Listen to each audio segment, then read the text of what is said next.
I have pets. Can I have home haemodialysis? Yes, you can have haemodialysis at home with pets. However, it's important to keep the dialysis area clean.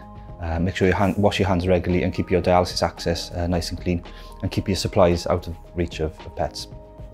Yeah, absolutely. I've got a dog myself. As long as you are, your environment where you're dialysing is clean. So what I tend to do, I'm fortunate in that I have a separate room and I can shut the door on that so the dog doesn't spend any time in there.